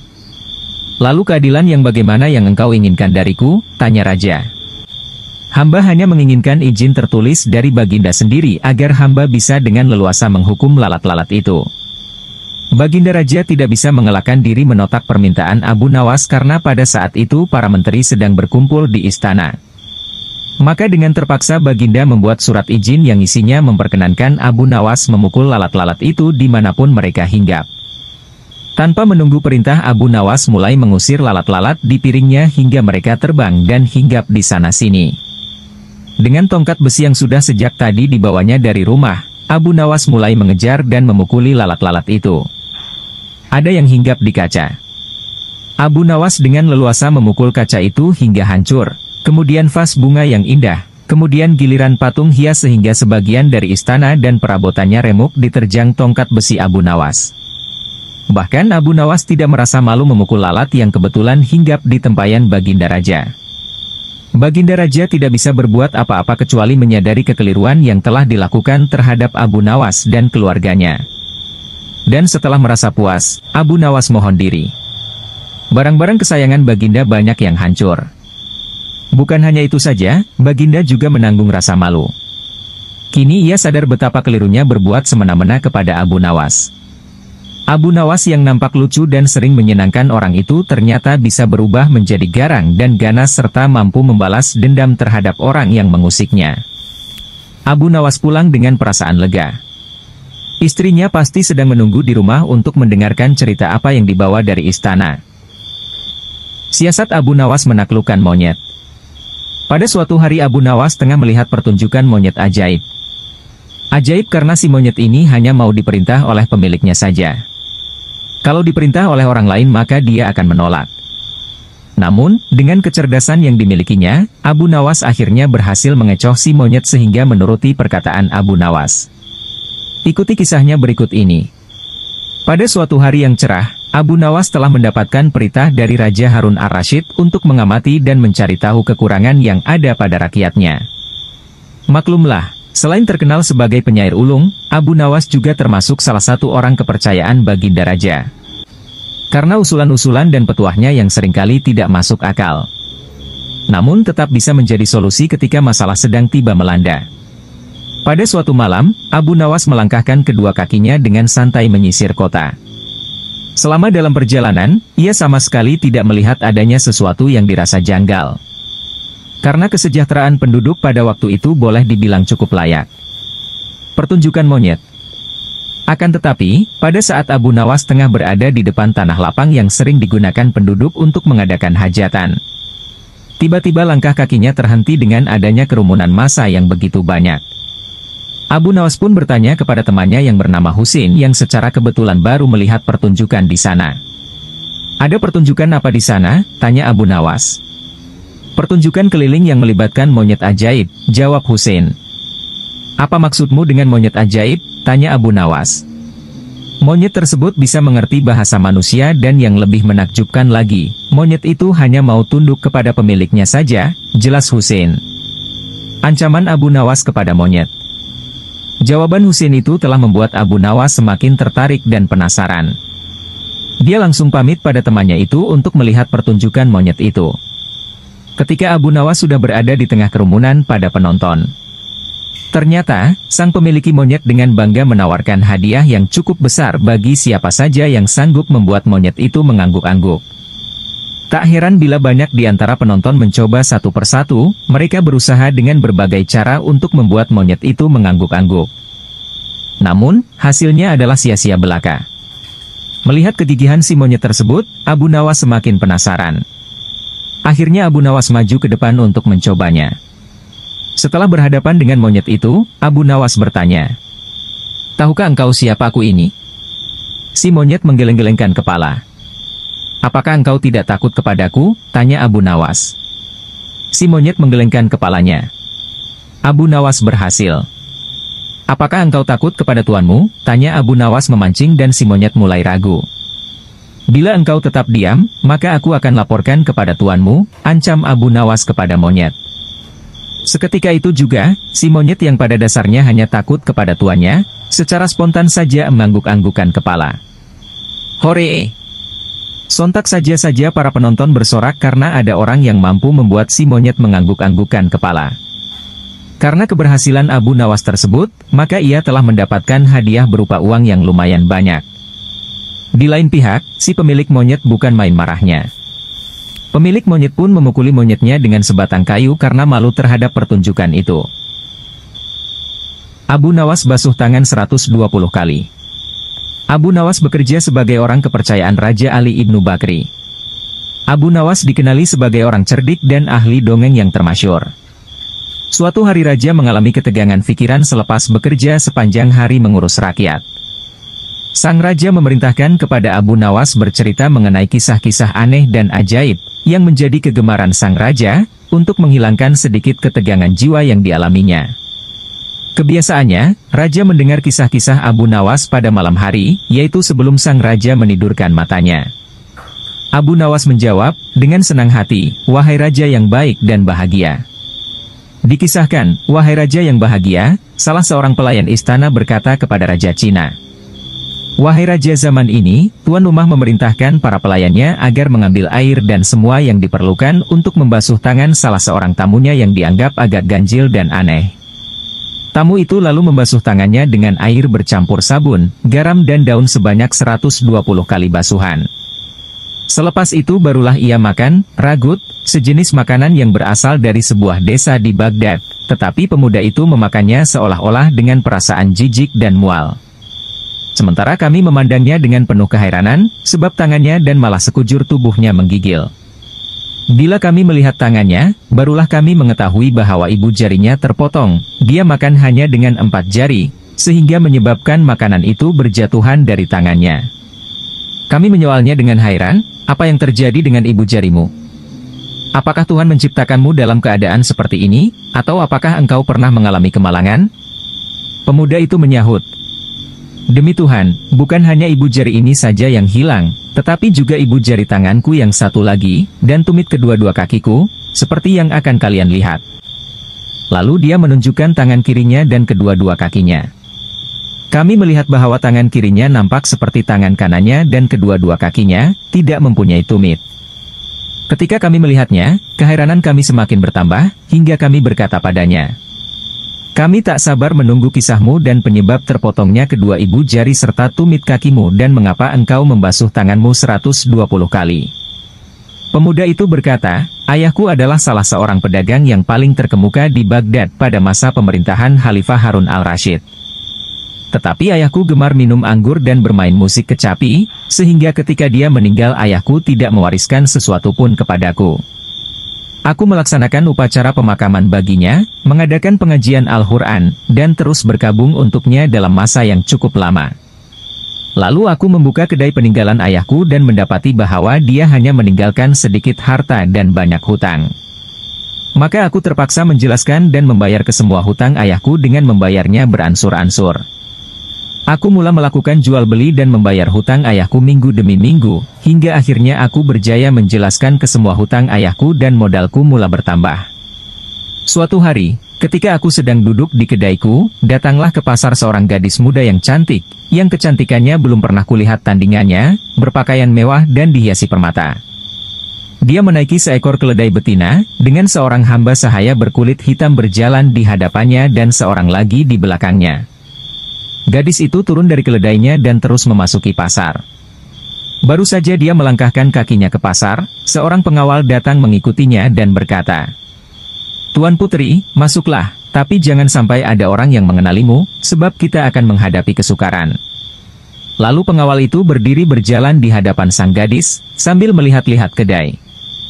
Tetapi karena mendapati tidak ada kedai yang buka kecuali kedaiku, gadis itu mendatangi kedaiku. Gadis itu menegurku, lalu duduk. Tiba-tiba fajar pun menyingsing. Abu Nawas terdiam, lalu sang raja berkata, "Ceritamu benar-benar aneh dan indah." Abu Nawas menjawab, "Esok malam ceritanya lagi menarik dan lagi indah." Belajar dari buah kisah Abu Nawas kali ini tentang renungan. Ya, renungan tentang seputar buah yang bernama buah arbei melawan buah labu.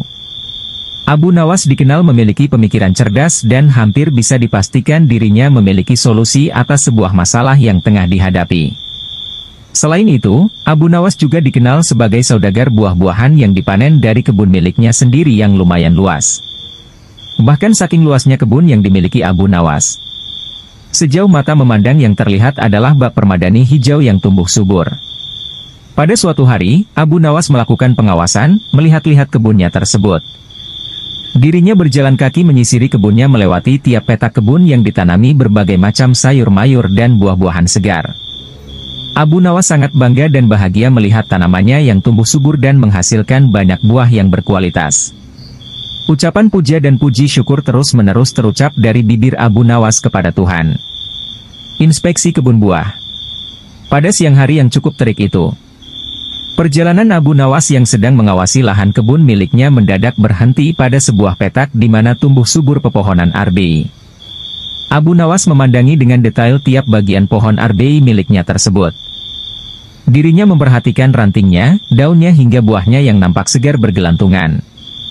Karena terik matahari begitu panas tepat di atas kepala dan dirinya merasa lelah, Abu Nawas kemudian berhenti dan beristirahat di bawah pohon arbei yang lebat. Bekal makanan yang sudah disiapkan oleh istrinya segera dibuka dan disantapnya. Kali ini makanan yang dia bawa tidak pedas-pedas amat, sangat enak gumanya dalam hati. Dengan ditemani semilir angin yang sepoi-sepoi, Abu Nawas puas menikmati makanan dari istrinya tersebut. Setelah kenyang, dirinya menyandarkan diri pada batang pohon arbei sambil melihat ke atas, dilihatnya buah arbei yang ranum. Sesaat itu pula dirinya memandangi buah labu yang ada di petak seberang, betapa besar buahnya serta ranum. Bukan Abu Nawas kalau dirinya hanya memandang saja. Ya, seperti biasa, Abu Nawas mulai merenungi buah-buahan yang tumbuh segar dari kebun miliknya. Tiba-tiba saja terlintas sebuah pemikiran di benak Abu Nawas. Aku itu heran, apa sebabnya ya pohon arbei yang sebesar ini namun buahnya hanya kecil saja. Padahal, pohon labu yang merambat dan mudah patah saja bisa menghasilkan buah yang besar-besar, ujar Abu Nawas dalam hati. Kejatuhan buah arbei.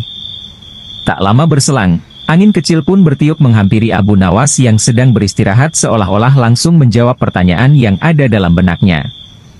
Ranting arbei pun bergerak-gerak dan saling bergesekan dan sesaat kemudian ada sebiji buah arbei jatuh tepat di kepala Abu Nawas yang sedang tidak bersorban itu.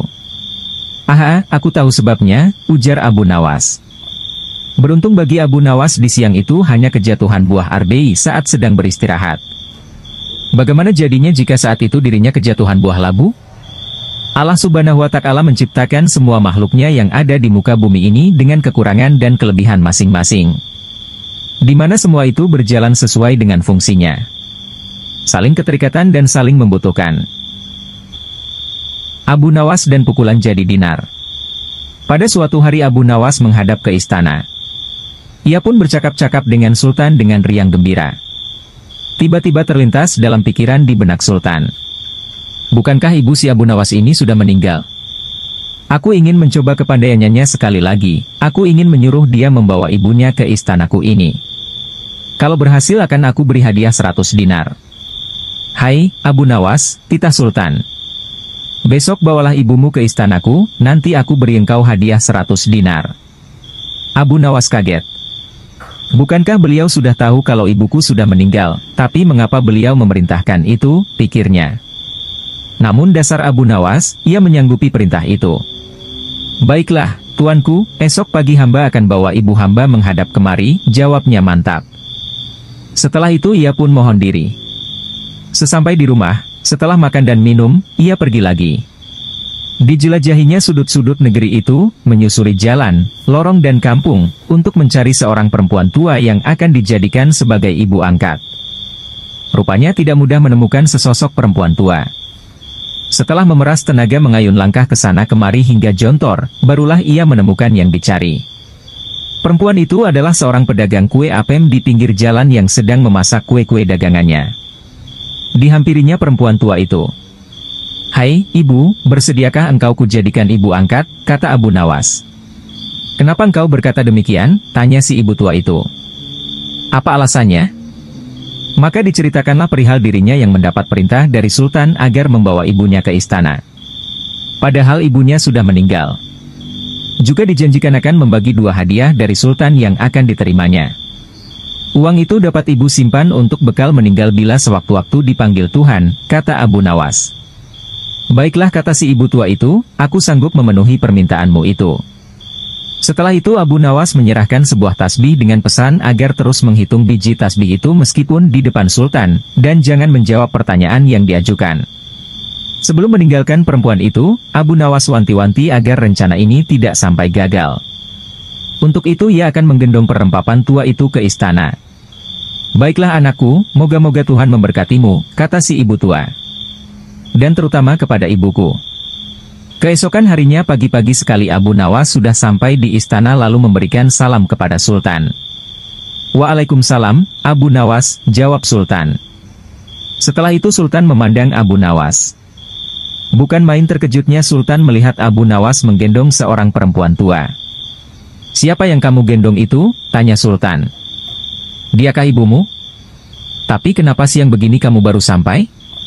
Benar tuanku, inilah Ibu Patik, beliau sudah tua dan kakinya lemah dan tidak mampu berjalan kemari, padahal rumahnya sangat jauh. Itu sebabnya Patik gendong ibu kemari, kata Abu Nawas sambil mendudukkan ibu tua di hadapan Sultan. Setelah duduk ibu tua itu pun memegang tasbih dan segera menghitung biji tasbih tanpa henti meski Sultan mengajukan beberapa pertanyaan kepadanya. Tentu saja Sultan tersinggung. Ibumu sangat tidak sopan, lagi pula apa yang dikatakannya itu sampai tidak mau berhenti? Sembah Abu Nawas, ya tuanku Syah Alam, suami Ibu Patik ini 99 banyaknya. Beliau sengaja menghafal nama-nama mereka satu persatu, dan tidak akan berhenti sebelum selesai semuanya. 100 dinas demi mendengar ucapan Abu Nawas tadi perempuan tua itu pun melempar tasbih dan bersembah datang kepada Sultan. Ya tuanku Syah Alam, katanya. Adapun Patik ini dari muda sampai tua begini hanya seorang suami hamba. Apabila sekarang ini berada di hadapan tuanku, itu adalah atas permintaan Abu Nawas. Dia berpesan agar Patik menghitung-hitung biji tasbih dan tidak menjawab pertanyaan tuanku. Nanti Abu Nawas akan membagi 2 hadiah yang akan diterimanya dari tuanku. Begitu mendengar ucapan perempuan tua itu Sultan tertawa dan menyuruh memukul Abu Nawas 100 kali. Ketika perintah itu akan dilaksanakan, Abu Nawas minta izin untuk dipertemukan dengan Sultan. Ya tuanku, hukuman apakah yang akan tuanku jatuhkan kepada hamba ini? Karena engkau berjanji kepadaku akan membawa ibumu kemari. Aku pun berjanji akan memberi hadiah uang 100 dinar. Tapi karena kamu tidak bisa memenuhi janjimu, dapatlah engkau 100 kali pukulanku, kata Sultan. Ya tuanku, Syah Alam, kata Abu Nawas. Patik berjanji dengan perempuan tua ini akan membagi 2 hadiah yang akan tuanku berikan kepada hamba. Tetapi karena sekarang hamba mendapat dera, hadiah itu juga harus dibagi 2. Karena yang bersalah 2 orang. Patik terimalah hukuman itu, tetapi 50 seorang dengan perempuan tua ini. Dalam hati Sultan bergumam. Jangankan dipukul 50 kali, dipukul sekali saja perempuan tua ini tidak akan mampu berdiri. Setelah itu Sultan memberi 50 dinar kepada perempuan tua itu sambil berpesan agar tidak cepat percaya kepada Abu Nawas bila lain kali menemuinya. Dengan sukacita diterimanya hadiah itu dan dipandangnya Abu Nawas. "Ya Tuanku Syah Alam, ampun beribu ampun, jika ibuku telah mendapat anugerah dari Paduka, tidak adil kiranya bila anaknya ini dilupakan begitu saja." Ya, terimalah pula bagianmu," ujar Baginda sambil tersenyum. "Ini." Semua orang tertawa dalam hati. Setelah Abu Nawas bermohon diri pulang ke rumah. Demikian pula perempuan tua itu dan semua yang hadir di Balairung, dengan perasaan masing-masing. Abu Nawas dan 6 lembu pandai bicara. Pada suatu hari, Sultan Harun al-Rasyid memanggil Abu Nawas menghadap ke istana.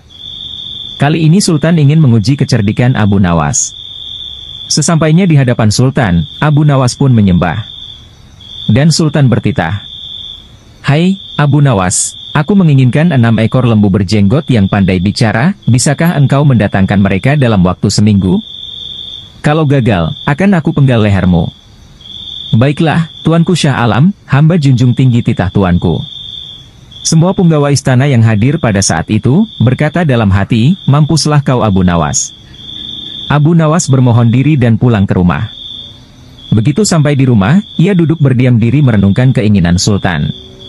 Seharian ia tidak keluar rumah, sehingga membuat tetangga heran.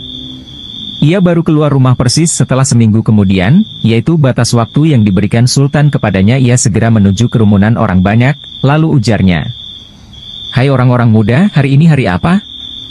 Orang-orang yang menjawab benar akan dia lepaskan. Tetapi orang-orang yang menjawab salah, akan ia tahan. Dan ternyata, tidak ada seorang pun yang menjawab dengan benar. Tak ayal, Abu Nawas pun marah-marah kepada mereka. "Begitu saja kok anggap bisa menjawab?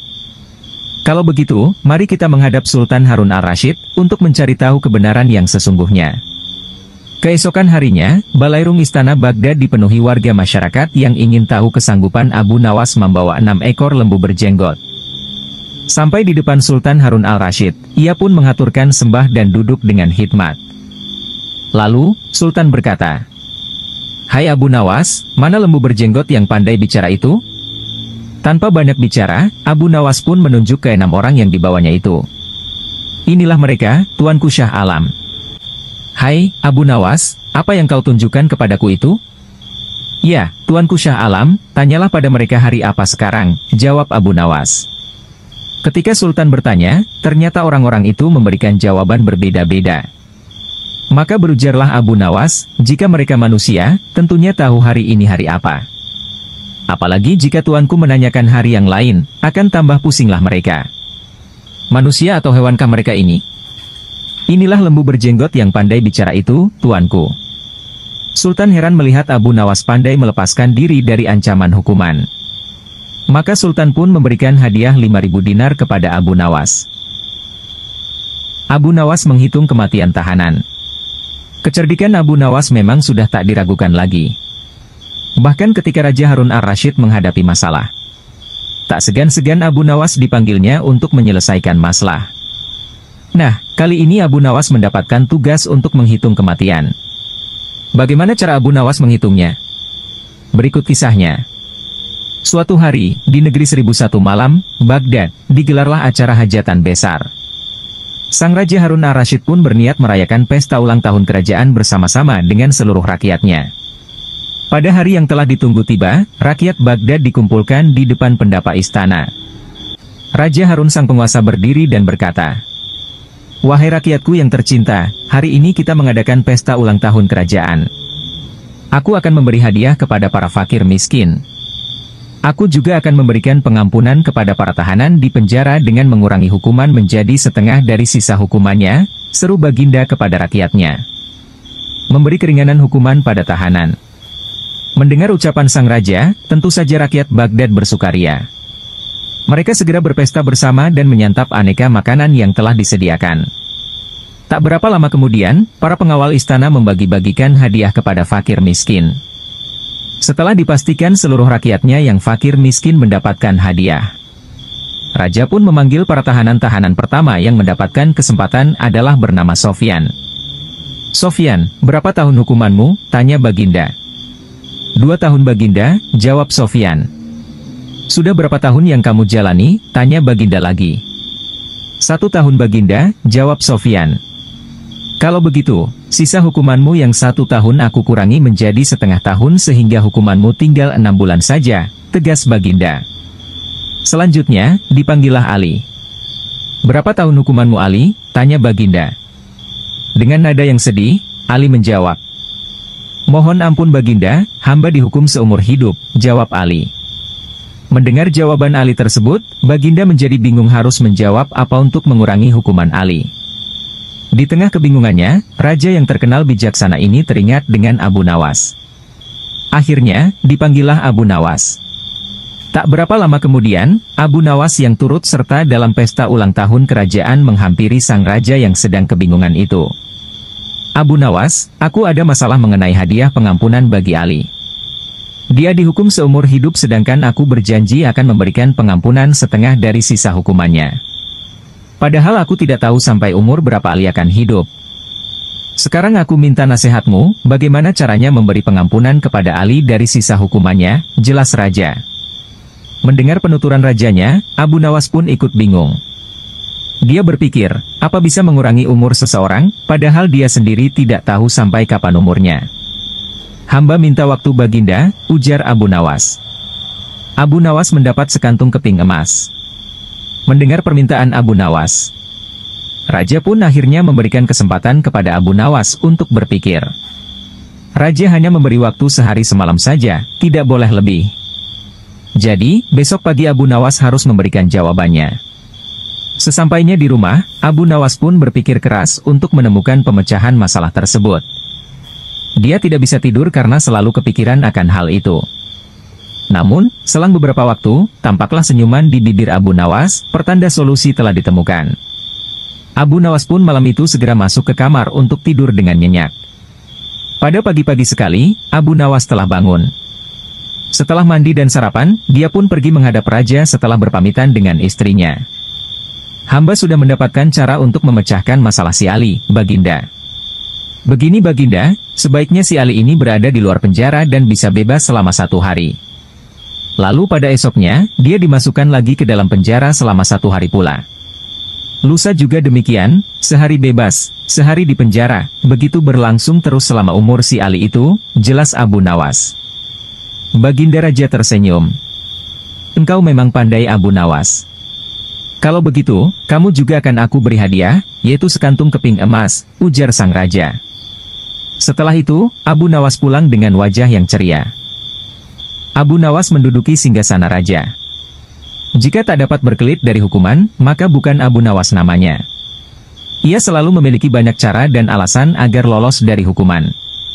Dengan tenangnya Abu Nawas ini menduduki singgasana raja, bahkan ia sampai menjual harga diri rajanya agar lolos dari hukuman. Berikut kisahnya. Kecerdikan akal dan pikiran Abu Nawas sudah tersebar di seluruh penjuru kerajaan yang dipimpin oleh Raja Harun ar-Rasyid. Bahkan raja sendiri pun mengakui kehebatan Abu Nawas hingga mengajaknya tinggal di istana. Raja Harun telah memberikan kebebasan kepada Abu Nawas untuk keluar masuk istana tanpa prosedur yang berbelit. Dengan hadirnya Abu Nawas di istana, maka raja dapat setiap saat meminta pertimbangan pendapat kepada Abu Nawas dalam setiap keputusannya, sebagai penasehat kerajaan. Namun, tampaknya kali ini Abu Nawas mulai bosan tinggal di istana, ia tidak terbiasa dengan hidup berfoya-foya. Meskipun semua yang diinginkan selalu tersedia. Namun Abu Nawas memilih ingin tinggal di luar istana. Ia rindu sekali untuk menggarap sawah dan merawat hewan ternaknya. Dari sinilah kemudian muncul dalam pikiran Abu Nawas untuk keluar dari istana. Diputarlah otaknya untuk mencari alasan agar ia bisa keluar. Menduduki singgasana raja. Setelah semalaman dipikirkan, Abu Nawas menemukan cara jitu untuk keluar dari lingkungan istana. Pada keesokan harinya, ia sengaja bangun pagi-pagi sekali kemudian pergi ke ruang utama istana. Saat itu suasana masih sepi. Hanya terdapat beberapa pengawal. Raja Harun sendiri masih terbaring di tempat tidurnya. Pada saat Abu Nawas itulah Abu Nawas mendekati singgasana raja dan mendudukinya. Tak hanya itu saja, Abu Nawas juga mengangkat kaki dan menyilangkan salah satu kakinya seolah-olah dialah rajanya. Melihat kejadian itu, beberapa pengawal kerajaan terpaksa mengangkat Abu Nawas. Mereka menilai bahwa siapapun tidak berhak duduk di singgasana raja kecuali Raja Harun sendiri. Barang siapa yang menempati tahta raja, termasuk dalam kejahatan yang besar dan hukuman mati yang diberikan. Para pengawal menangkap Abu Nawas kemudian menyeretnya turun dari tahta dan memukulinya. Mendengar teriakan Abu Nawas yang kesakitan, raja menjadi terbangun dan menghampirinya. "Wahai pengawal, apa yang kalian lakukan?" tanya raja. "Ampun Baginda, Abu Nawas telah lancang duduk di singgasana paduka. Kami terpaksa menyeret dan memukulinya," jawab salah seorang pengawal. Sesaat setelah itu, Abu Nawas tiba-tiba saja menangis. Tangisannya sengaja ia buat kencang sekali sehingga banyak menyita perhatian penduduk istana lainnya. "Benarkah yang dikatakan pengawal itu wahai Abu Nawas?" kata Raja Harun. "Benar Paduka," jawab Abu Nawas. Tujuan keluar istana tercapai. Raja sangat terkejut dengan penuturan Abu Nawas itu. Jika sesuai peraturan yang ada, Abu Nawas akan dikenai hukuman mati. Namun, Raja Harun tak sampai hati melaksanakannya mengingat begitu banyak jasa yang diberikan Abu Nawas kepada kerajaan. "Sudahlah, tak usah menangis. Jangan khawatir, aku tidak akan menghukummu. Cepat hapus air matamu," ucap sangat raja. "Wahai Baginda, bukan pukulan mereka yang membuatku menangis. Aku menangis karena kasihan terhadap Paduka," kata Abu Nawas yang membuat raja tercengang oleh ucapan itu. "Engkau mengasihaniku?" tanya Raja Harun. "Mengapa engkau harus menagisiku?" kata raja lagi. Harga diri raja tercoreng. Abu Nawas menjawab, "Wahai raja, aku cuma duduk di tahtamu sekali. Tapi mereka telah memukuliku dengan begitu keras. Apalagi Paduka telah menduduki tahta selama 20 tahun. Pukulan seperti apa yang akan Paduka terima?" "Aku menangis karena memikirkan nasib Paduka yang malang," jawab Abu Nawas. Jawaban itu membuat raja tak bisa berbuat apa-apa. Ia tak menyangka Abu Nawas menjual harga dirinya di depan banyak pengawal. Oleh karena itu, Raja Harun hanya menghukum Abu Nawas untuk dikeluarkan dari istana. "Baiklah jika demikian.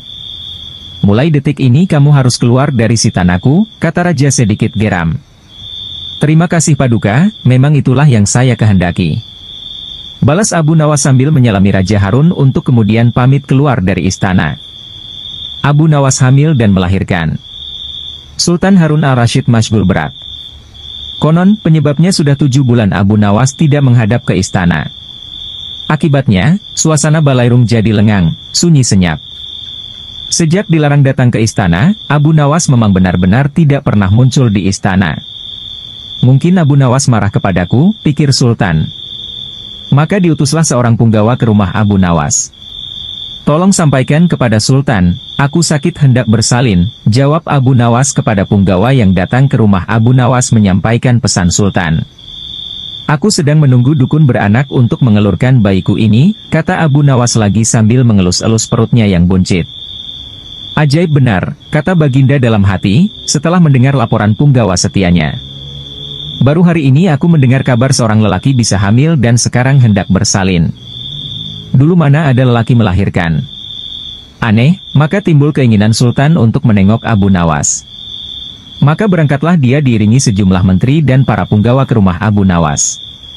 Begitu melihat Sultan datang, Abu Nawas pun berlari-lari menyambut dan menyembah kakinya, seraya berkata, "Ya Tuanku Syah Alam, berkenan juga rupanya Tuanku datang ke rumah hamba yang hina dina ini." Sultan dipersilahkan duduk di tempat yang paling terhormat, sementara Abu Nawas duduk bersila di bawahnya. "Ya Tuanku Syah Alam, apakah kehendak duli Syah Alam datang ke rumah hamba ini?" "Rasanya bertahta selama bertahun-tahun baru kali ini Tuanku datang ke rumah hamba," tanya Abu Nawas. "Aku kemari karena ingin tahu keadaanmu," jawab Sultan. "Engkau dikabarkan sakit hendak melahirkan dan sedang menunggu dukun beranak. Sejak zaman nenek moyangku hingga sekarang, aku belum pernah mendengar ada seorang lelaki mengandung dan melahirkan. Itu sebabnya aku datang kemari." Abu Nawas tidak menjawab, ia hanya tersenyum. "Coba jelaskan perkataanmu. Siapa lelaki yang hamil dan siapa dukun beranaknya?" tanya Sultan lagi. Maka dengan senang hati berceritalah Abu Nawas. Konon, ada seorang raja mengusir seorang pembesar istana. Tetapi setelah 5 bulan berlalu, tanpa alasan yang jelas, sang raja memanggil kembali pembear tersebut ke istana. Ini ibarat hubungan laki-laki dan perempuan yang kemudian hamil tanpa menikah. Tentu saja itu melanggar adat dan agama, menggegerkan seluruh negeri. Lagi pula apabila seorang mengeluarkan titah, tidak boleh mencabut perintahnya lagi. Jika itu dilakukan, ibarat menjilat air ludah sendiri, itulah tanda-tanda pengecut. Oleh karena itu harus berpikir masak-masak sebelum bertindak. Itulah tamsil seorang lelaki yang hendak bersalin. Adapun dukun beranak yang ditunggu, adalah Baginda kemari. Baginda kemari, kata Abu Nawas. Adapun beranak yang ditunggu kedatangan Baginda kemari, kata Abu Nawas. Dengan kedatangan Baginda kemari, berarti hamba sudah melahirkan. Yang dimaksud dengan bersalin adalah hilangnya rasa sakit atau takut hamba kepada Baginda. Bukan begitu, kata Sultan. Ketika aku melarang kamu datang lagi ke istana, itu tidak sungguh-sungguh, melainkan hanya bergurau. Besok datanglah engkau ke istana, aku ingin bicara denganmu. Memang di sana banyak menteri, tetapi tidak seperti kamu.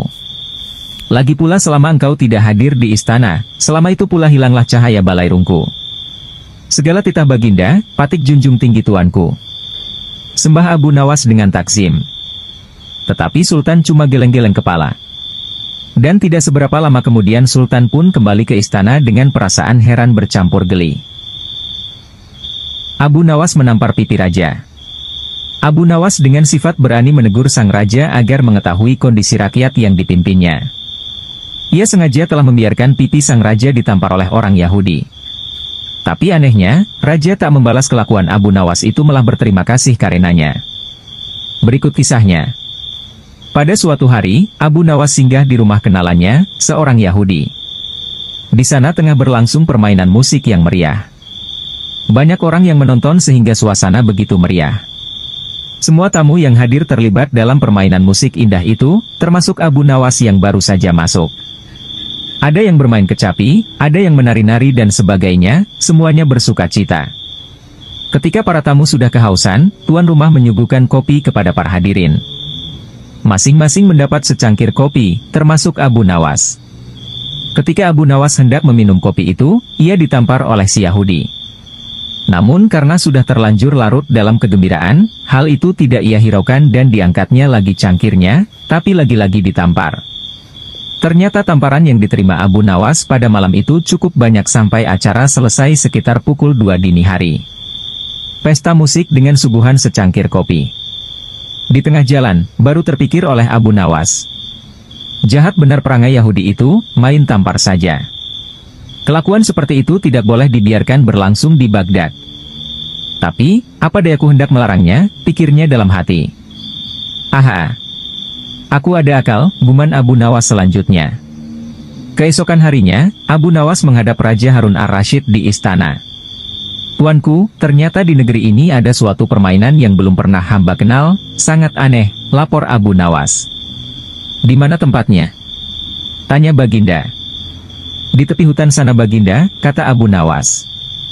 Mari kita lihat, ajak Baginda. Nanti malam kita pergi berdua saja dan tuanku memakai pakaian santri, ucap Abu Nawas. Setelah sholat Isya, maka berangkatlah Baginda dan Abu Nawas ke rumah Yahudi itu.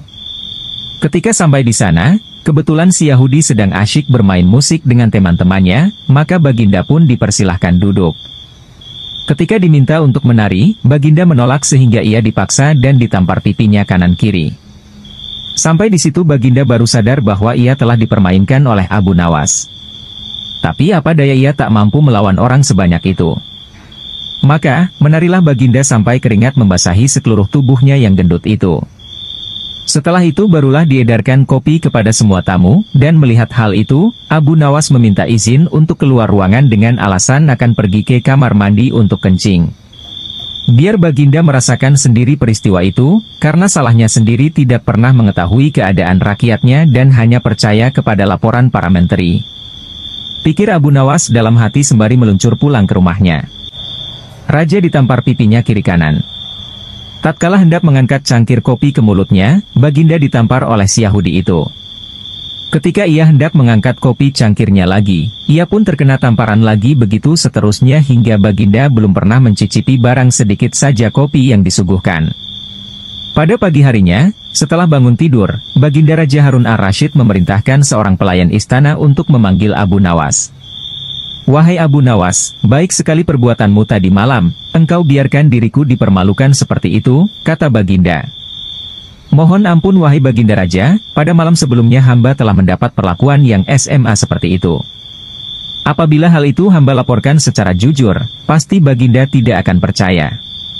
Dari itu, hamba bawa Baginda ke sana agar mengetahui dengan kepala sendiri perilaku rakyat yang tidak senonoh itu," jawab Abu Nawas membela diri. Baginda tidak dapat membantah ucapan Abu Nawas, lalu disuruhnya beberapa pengawal untuk memanggil si Yahudi itu. "Wahai Yahudi, apa sebabnya engkau menampar aku tadi malam?" tanya Baginda marah. "Wahai tuanku, sesungguhnya hamba tidak tahu jika malam itu adalah tuanku. Jika sekiranya hamba tahu, hamba tidak akan berbuat seperti itu," jawab si Yahudi membela diri. Apa daya, pembelaan Yahudi tidak disetujui oleh Baginda. Karena menampar orang termasuk perbuatan maksiat dan Baginda harus mengambil tindakan tegas karenanya. "Sekarang terimalah pembalasanku," kata Baginda. "Ampunilah hamba tuanku," ucap si Yahudi. Segera saja Baginda memerintahkan para prajurit untuk memasukkan si Yahudi ke dalam penjara. Sejak saat itu Raja Harun amat memperhatikan rakyatnya. Ia berterima kasih atas laporan yang diberikan oleh Abu Nawas tersebut.